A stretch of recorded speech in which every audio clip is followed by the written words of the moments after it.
From the RSNA, this is the Radiology Artificial Intelligence Podcast. My name is Paul Yee, and I'm a radiologist and co-host of the podcast.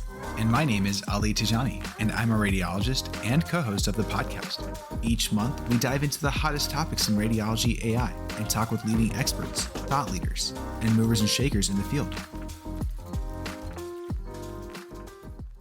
All right, welcome back to the Radiology Artificial Intelligence Podcast. I'm Ali Tejani, your host for this evening and morning, depending on where you are, maybe even afternoon. It's a pleasure to be here with two distinguished guests to have more conversations on some of our cutting-edge technologies and identifying high-yield use cases. We have AI, we know we can use AI, but oftentimes the question becomes, should we use AI? And if so, when can we apply it in the way that's most effective, safe, and, well, frankly, useful? And so on that note, before we jump into our discussion today, I'd love to hear more about our guests and their background. So Lawrence, if we could start with you, and then Stephane, tell us more about yourself, where you are, what you're doing, and what excites you about AI. Thank you for having us. So I'm Lawrence Topff. I'm a radiologist at the Netherlands Cancer Institute. We're based in Amsterdam, and my main focus is on neuro and oncology. But besides my clinical work, I also do AI research, and with a clinical focus. So it's my mission, let's say, to bring AI into the clinics and do research on that. And I also have a function as medical information officer for AI. That's also in my institute, where I not only do this for radiology, but for other departments as well. Fantastic. And I have a lot of questions already just based on that alone, but we'll jump into that shortly. Stephane, tell us more about yourself. Okay, well, good morning. I'm Topff Willaert. I work for a company called RoboVision. And my background is a little bit at, where healthcare and technology meet. And what I can do is, build a bridge between both worlds. Due to my background, I've been working quite a lot with radiologists and been able to kind of really understand the workflow and perhaps some of the issues that they face. And then with my engineer hat on, I can go back to my teams and, make sure that we develop things that make sense and that kind of solve the problems that the radiologists face and kind of build the bridges between both worlds. So I'm excited to be here today and kind of talk a little bit about this and the fantastic project that we did together with the Netherlands Cancer Institute and the team of Lawrence. And that's the perfect segue because my next question was, how do you two know each other? Let's start there, and then we'll jump into what I think will be a really good discussion, starting with some of the collaborative work that you've done. Yeah, actually started at the COVID period. So around 2020, we were really wanted to do something in the imaging space during COVID, develop a solution that could bring benefits to the clinic, because at the time we were doing a lot of CT imaging for COVID. And we got in touch with RoboVision, who had a data annotation platform, which was at that time used for non-medical purposes. But we saw a lot of value in that because we had a lot of data. We had data from a lot of hospitals, but we needed a way to annotate that. So we didn't want to do that with the research tools that are used mostly for this use case, but we wanted to also do quality assurance, having different roles for the first reader and the second reader. And so we customized during the pandemic that platform, and that really allowed us to do this decentralized collaboration on annotation. And I think that's how we got started, right? Mm-hmm. Yeah, I think that was an interesting project. That's more or less when I came on board. And I think what we did was a project with 55 radiologists across Europe. I think there were 20 or 22 centers involved in that cooperation about COVID. That was pretty impressive cooperation, I think.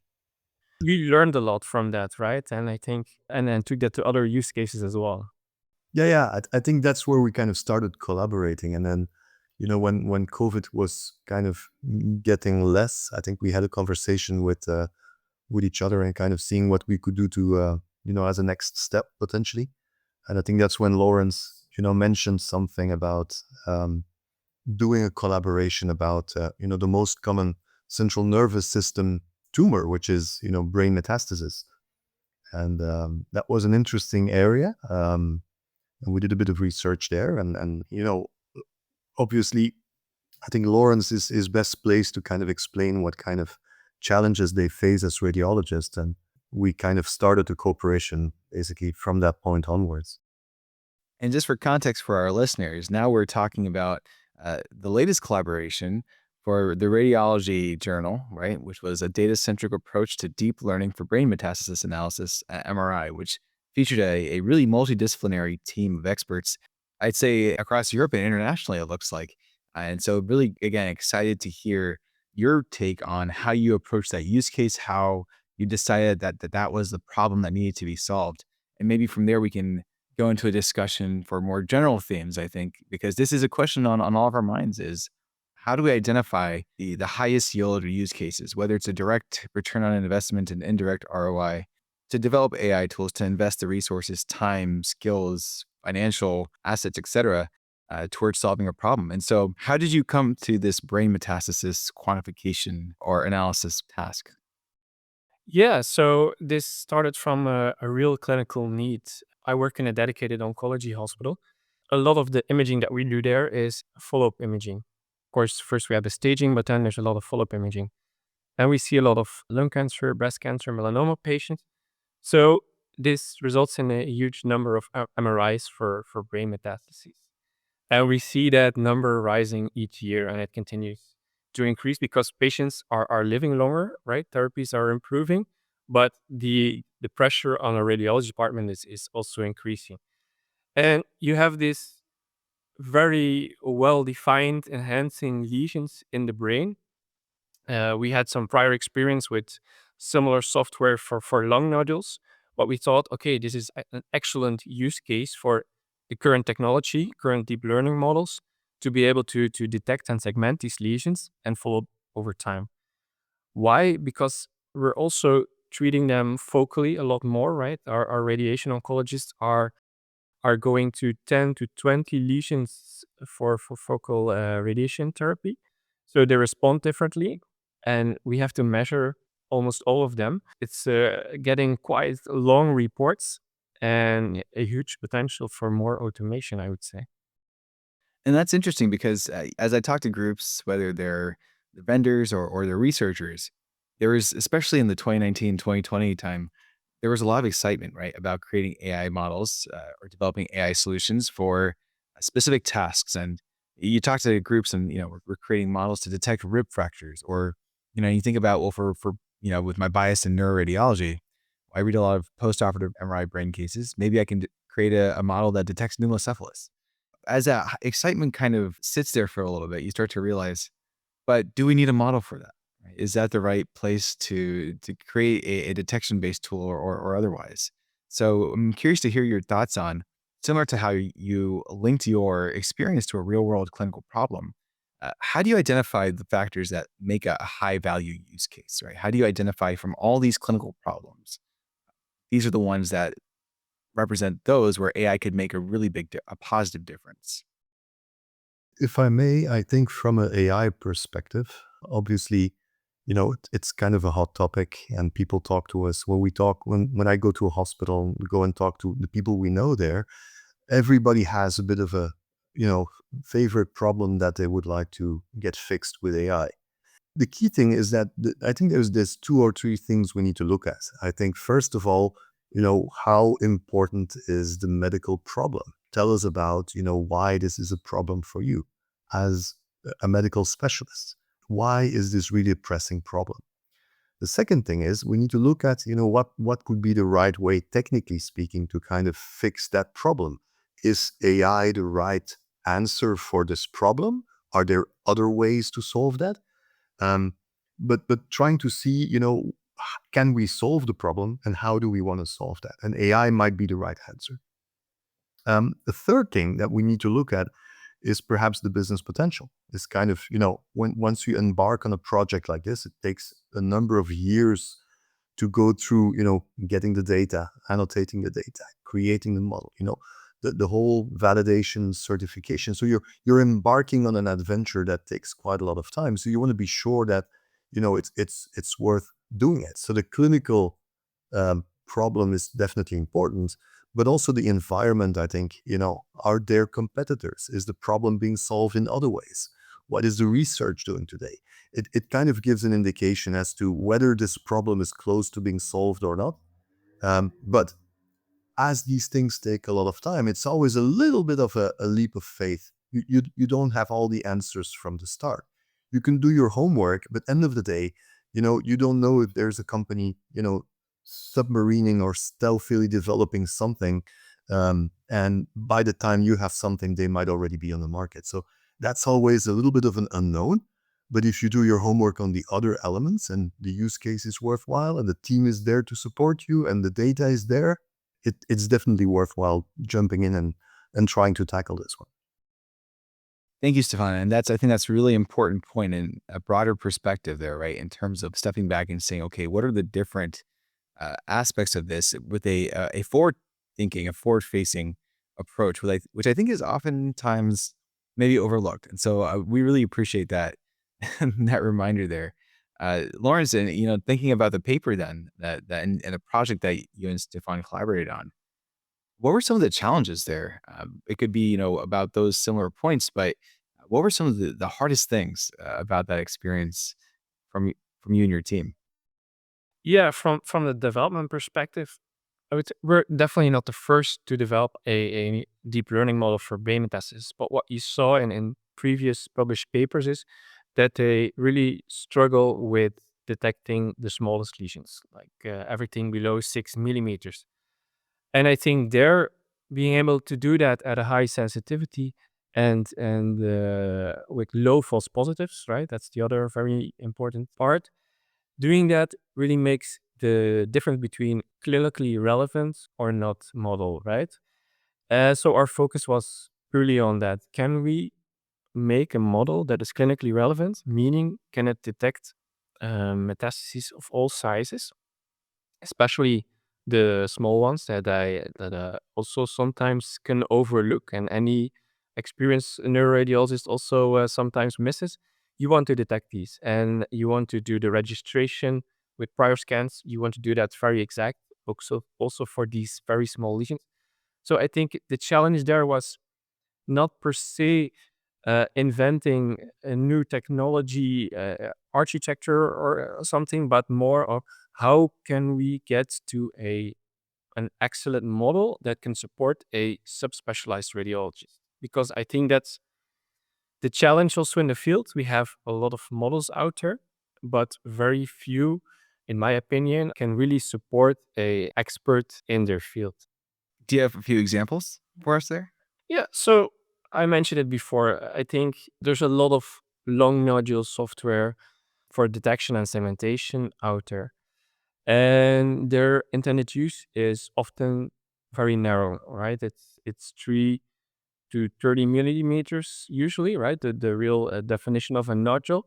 What we see in clinics doesn't always adhere to that definition. We have a lot of T3, T4 lung cancers, which are not always detected or segmented properly. So I think it's very important that what we develop, because it's so specific, it does this one thing, it needs to do that excellent. Yeah, I think we were flabbergasted from our perspective that indeed for something which is so common as, brain metastasis, there was no suitable solution around. There is solutions out there that claim to do, detection and quantification of tumors, but their threshold, they start seeing things from 5 or 6 millimeter onwards, which is good. I think is definitely helpful. But the real battle is to try to find the metastasis as early as possible, meaning you need a different kind of, focus. You need to be able to find things at a limit of resolution. You're talking 1 millimeter, that kind of resolution, because that means you can find them months or perhaps a year before anybody else. There's no solution out there that could do this. So it felt for us like a very meaningful thing to do was to make a solution that tackled that common problem for brain metastasis. I have some really interesting segues, I think, here. But before we get there, what has the user feedback been like? Has this been deployed at your institution locally, and if so, how are people liking it? If not, what are some areas for improvement? So right now we're running it in our institution in shadow mode because we are waiting for it to get clinically certified. That was also for me an important reason to collaborate because we wanted to have a version that can be clinically used, right? That is certified. And so we've been testing it in a research setting, also doing reader studies. And we're seeing, very good results in the sense that even experienced neuroradiologists are confronted with lesions that they overlook close to vessels, but also good responses from the neuro-oncologists, because I think it's not only about diagnostic accuracy, but also about what segmentations and volume measurements can allow, because you can really improve the communication with your treating physician that way, in the sense that what we're traditionally doing is making these very long text reports with a lot of measurements and comparisons. But what you can automate is in a visually interesting and very clear manner is showing evolution over time of tumors. We have not been doing that in the past because it's just too cumbersome, right? As radiologists do that. But if you have good segmentation tools that can do the segmentation automatically in the majority of cases, then you can start really improving that communication as well. I think that's very important in oncology because it also affects how fast you understand if a patient is progressing or not. So it's being used today at the NKI, where it has been developed. But also we've been, reaching out to quite a number of high-profile sites across the US and across Europe. I would say that, within the top 10, most of the hospitals have access to the AI today, have been testing it.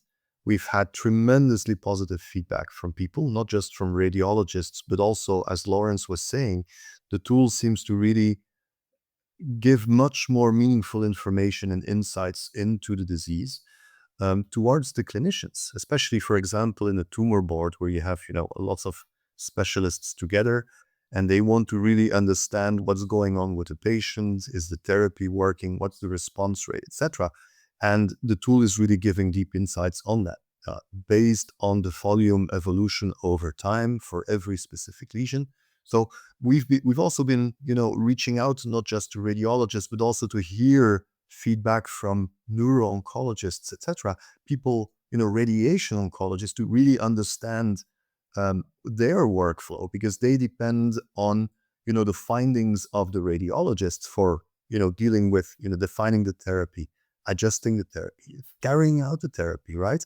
So it's extremely important that communication in the tumor board from the radiologist to the clinicians, and also the response there has been, tremendous. And again, some of the top sites in the US, East Coast and West Coast, are today testing it. And some of them are, accelerating their research on our product and are probably going to do some validations and publications on the product in the coming months to come. So that's a positive thing. It's good to hear that it seems like the broadening scope of the use case and more audiences, but importantly that there's a radiologist, it sounds like, somewhere in that loop to verify the findings and to put things into context, because I'm really happy to hear that that piece is there.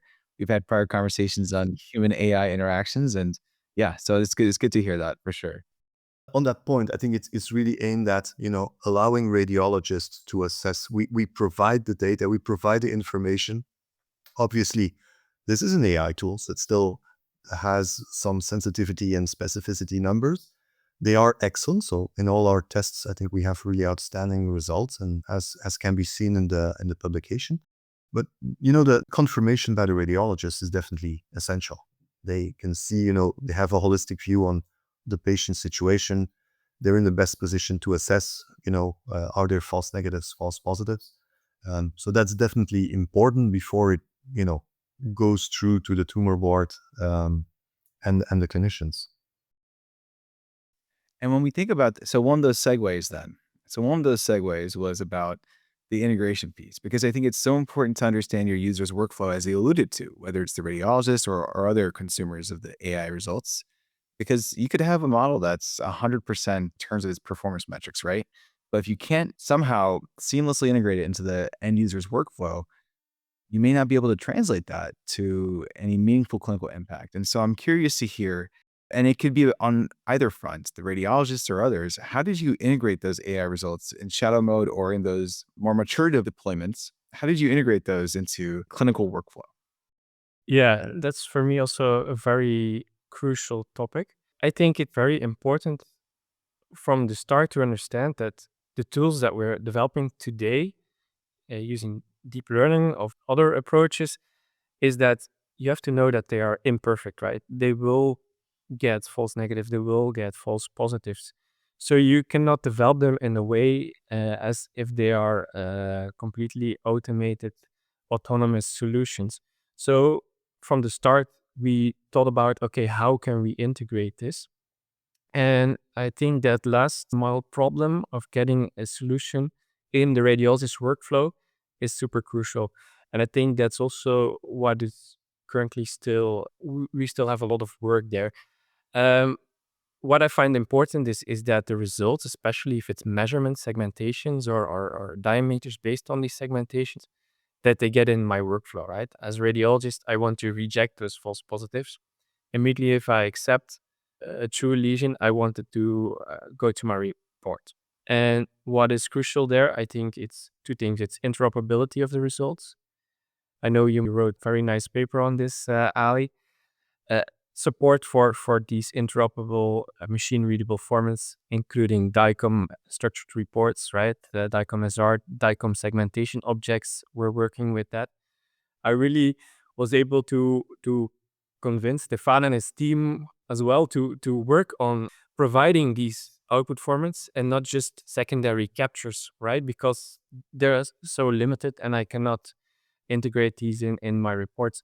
So that's what we did. We really make sure that we develop a solution that can output these different kinds of formats and that allows them to integrate it in a workflow. The second part is that you have to do that in a user-friendly way, right? And then you're dependent on your PACS vendor or your external viewer for that. And we still have a lot of work there. So I've been going to a lot of conferences in the past 5 years, talking to AI vendors, PACS vendors, and really asking them, okay, why are you not supporting these formats? Why are you not doing that in a user-friendly way?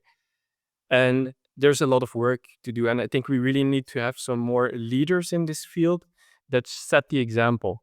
I know that there are always very nice demonstrations at RSNA each year, but we still need to do a lot more to convince everyone that this is the way to go. Stop doing only detection, but for measurement, we need a very seamless integration. Lawrence, we have to take this tangent here. What did those teams tell you when you confronted them about why they haven't been incorporating those formats? Again, I'm very cautiously saying this because knowing our collective excitement for integration and interoperability and standards, this could become a very long conversation. But I think we have to hear about your experience talking to those teams to see what those real life challenges were, because I think once we can identify those, we can start to address them. Everyone is looking at each other. When I talk to the AI vendors, they tell me, but the PACS vendors are not supporting it. And when I talk to the PACS vendors, they tell me, but none of the AI vendors are providing it. So again, someone here needs to set the example. Okay, this is how you do it. Because to me, it's so clear that it's what we need, right? The focus is so much on AI and marketplaces, etc. But having that integration in a user-friendly manner, which is completely within the technical possibilities of today, not many are doing this. Yeah, there's so much to gain there.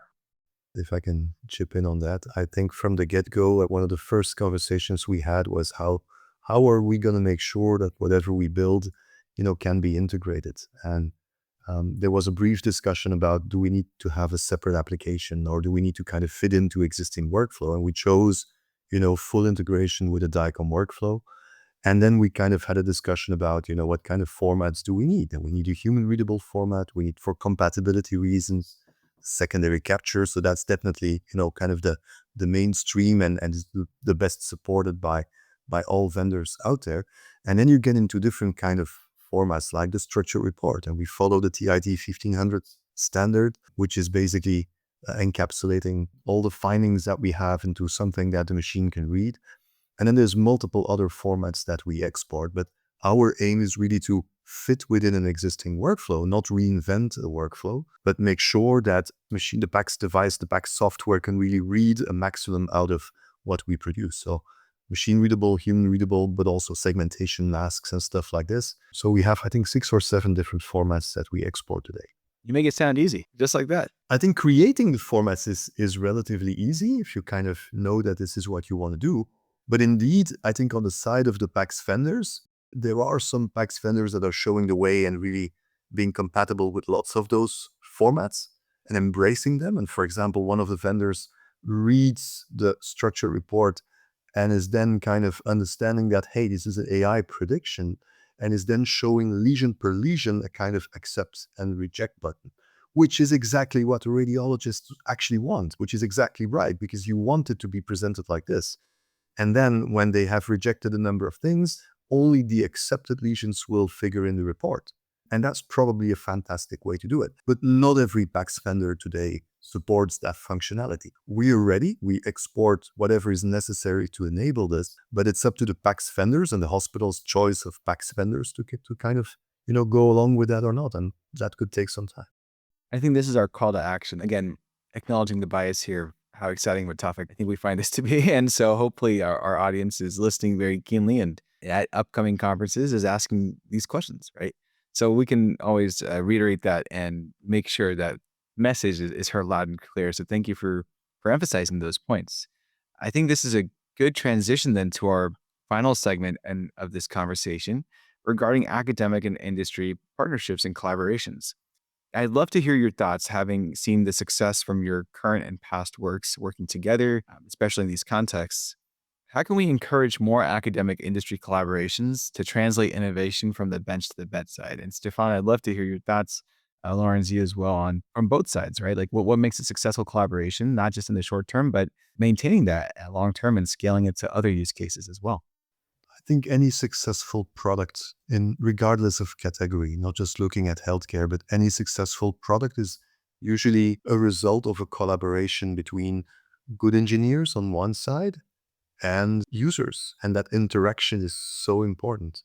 Walk a mile in your users' shoes and really understand what they're facing, what they're struggling with, and then try to fix that and focus on, enhancing the flow, not try to reinvent the workflow, but really kind of making sure that you can be compatible and you can just be invisible as an application, but really kind of export whatever you provide into the existing workflow. And again, that collaboration, we worked in a very iterative way together with the team at the NKI, like on a weekly basis. We kind of improved our development and then they could test it, they could give us feedback. We change and optimize the code and make sure that in a very iterative way, in a matter of months, we really progressed tremendously on going from a very simple application to something which has all the bells and whistles that we have today. Yeah, I agree with that. I think there are different ingredients at both sides, right? We have the clinical workflow expertise, knowledge on the data, and there is so much knowledge on the technology and on the regulatory side with an industry partner. So it makes a lot of sense that you co-create these applications because we're developing medical devices, right? It's always my aim as a radiologist to develop something that I can use clinically eventually. So if you don't start from the beginning doing that according to the regulatory needs, then that will likely not happen. So I think we need each other to really make impactful solutions. I also really enjoy collaborating with team of Stephane because that we want to go not towards only a research paper, but towards a solution that can be used clinically, and that really drives the team. And I think it's so important that you interact very closely.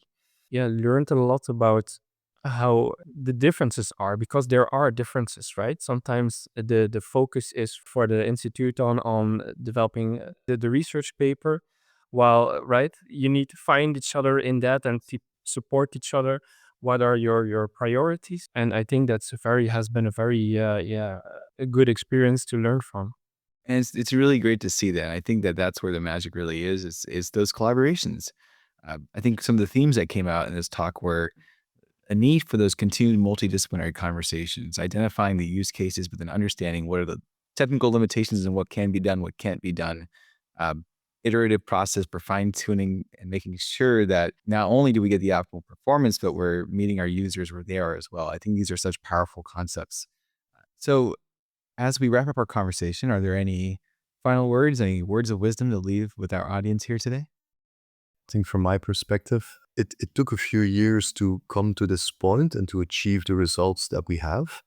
And it takes, world-class data, stellar class annotations. It takes fantastic data scientists to create the best possible architecture and to cook it all together into a fantastic AI. And then you actually need to build it into an application, because the AI needs to fit within a workflow, needs to do, the fancy graphics and follow-up and stuff like that. And then that's the start of a journey that goes to certification and commercialization. So it's a totally different chapter now. It's reaching out to some of the key opinion leaders in all of the fantastic sites across Europe and the US, and then trying to let them use it, get their feedback, etc. It's extremely rewarding to hear the positive feedback. But the road is still long. We need to get that FDA clearance. We need to get the CE mark. We need to get it into the market and into all of those hospitals that could use this. So for me, the work is really starting. We already did quite a lot, but there's still so much to do ahead of us. And we definitely hope that we can do more fantastic collaborations like this. I think definitely with the NKI, with other centers. There's enough problems in radiology and healthcare to solve. There's so many things to do. So it's definitely not the end of the road. Yeah, I agree. There's a lot of value in this co-creation, this multidisciplinary collaboration. I think we as radiologists have to understand that we can play an important role in that, right? And that we can guide this process towards a clinically meaningful AI solution, and that we have a big role to play in. And that starts from getting the right data and use case towards having a seamless workflow integration, as we discussed. I think it's really essential that as radiologists, we take an active role in that, and that it will be a requirement for AI solutions to succeed in our real-world daily practice. Wonderful. And well, thank you again for your time today. We'll look forward to seeing more from those collaborations, and hopefully we can all catch up at RSNA or at a future radiology-centric event where I'm sure we'll have much more development in AI rapidly progressing with each month here to talk about there. So thank you for your time, and we'll see you soon. Thanks for having us. Thank you very much. It's a pleasure. We hope you've enjoyed this episode of the Radiology Artificial Intelligence Podcast. Shout out to Yuri Ishimchisen for our podcast music and to the RSNA podcast staff. Email us at podcasts@rsna.org anytime with questions, feedback, or suggestions.